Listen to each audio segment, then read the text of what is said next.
Good morning, students. Hope everyone is fine.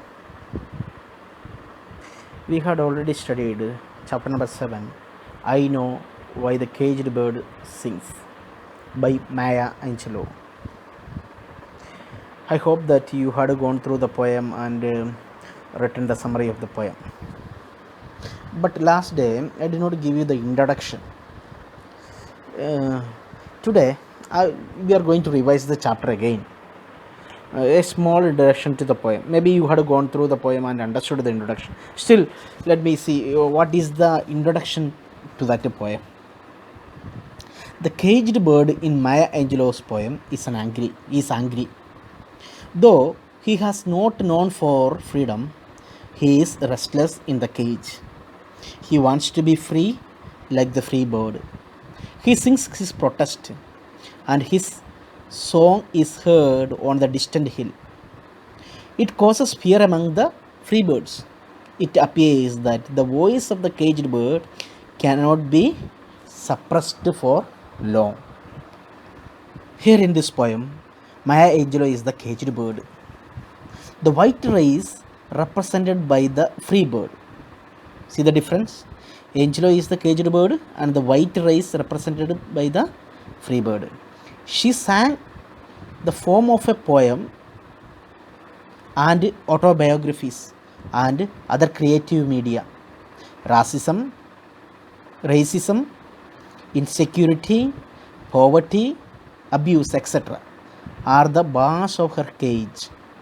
But they cannot stop her from singing. She continues to fight for the equal rights of the African American people. She is fighting for what? She is fighting for the freedom.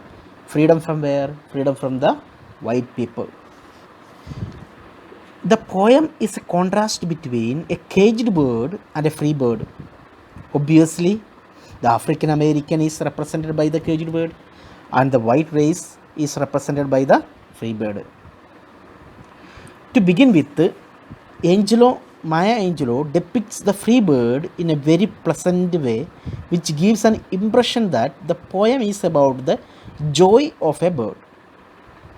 The bird is free and he can fly whenever and wherever he likes. In vivid imaginary, it tells that the bird leaps on the back of the wind and floats. He dips his wings in the orange sunrays. He has whole sky before it, and the bird proudly feels that he is the sole master of it.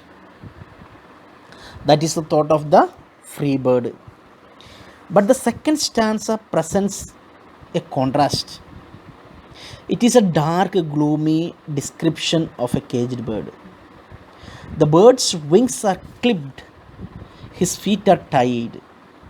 He has neither the freedom to fly nor the freedom to move. Unlike the free bird, he is not happy, he is angry. But despite this, he sings.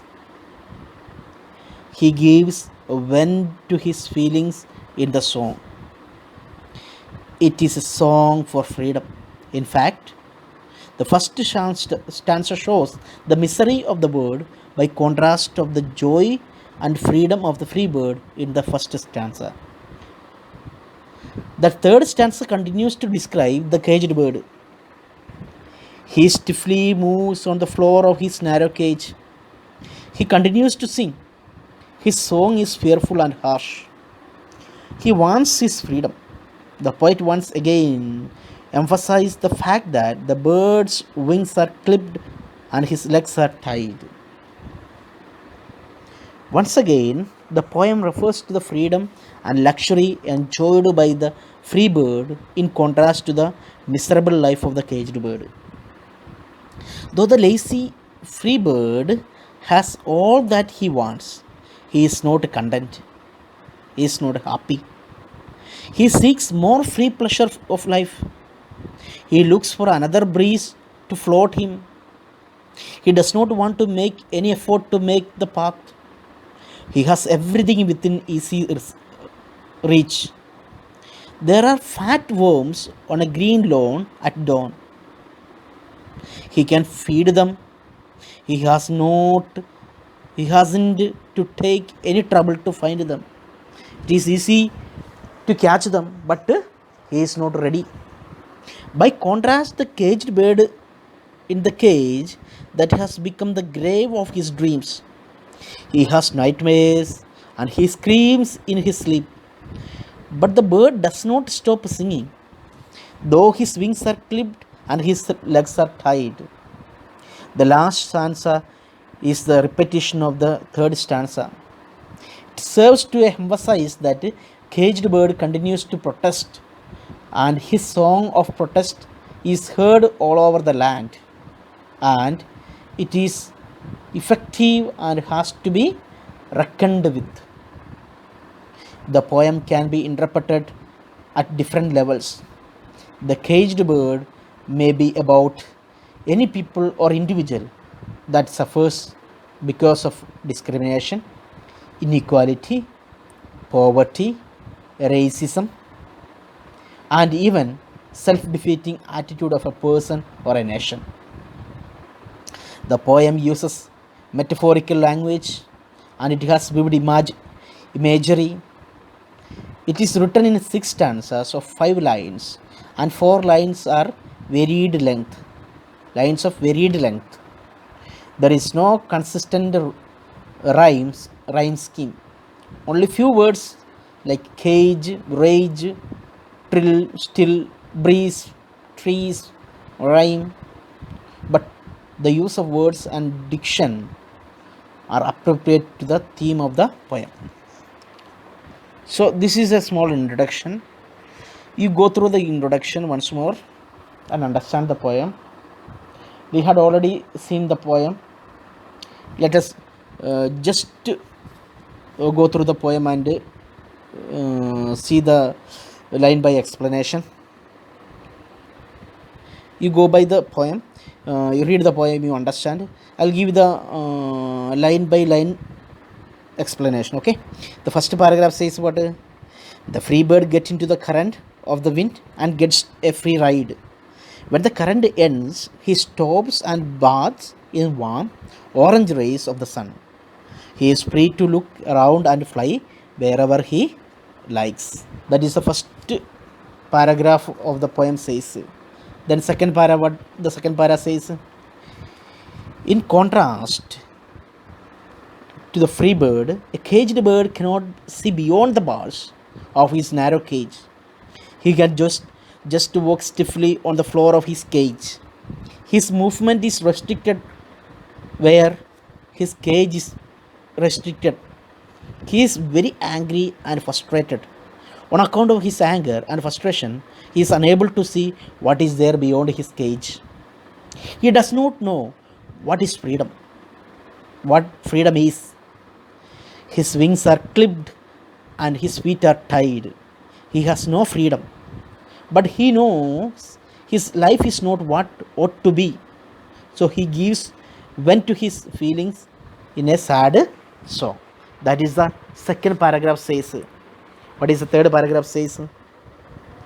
Despite his captivity and loss of freedom, the bird sings. Still he sings in a shrill voice. He wants his freedom, though he has never experienced freedom. He does not know what freedom is, but he knows he is not happy in his present situation. He wants to change it. His song is heard on the distant hill, causing fear. He sings of freedom. What is the fourth paragraph says? Now again about the free bird. The poet describes the free bird.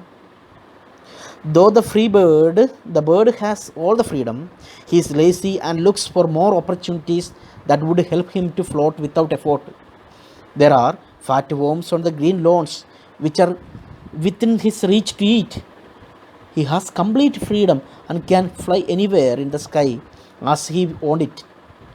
And There were no other birds to contrast his claim. That is fourth paragraph says. The fifth paragraph, again the poet describes the miserable condition of the caged bird. His cage is like a grave of his dreams, and his dreams are not happy dreams. They are nightmares for him. They are so horrible that he screams in his sleeps. His wings are clipped. He is deprived of his freedom. His feet are tied and he cannot move. So he sings his song, is his cry for freedom. This is the fifth paragraph says. The sixth paragraph is the continuation or repetition of the third paragraph. You go through the poem, understand the summary, and first you read the introduction. Okay, read the poem and understand the introduction. Okay, just listen to the introduction also, then go through the poem, and as I told you, write the summary of the poem, and go through the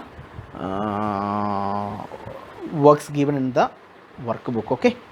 Okay, thank you.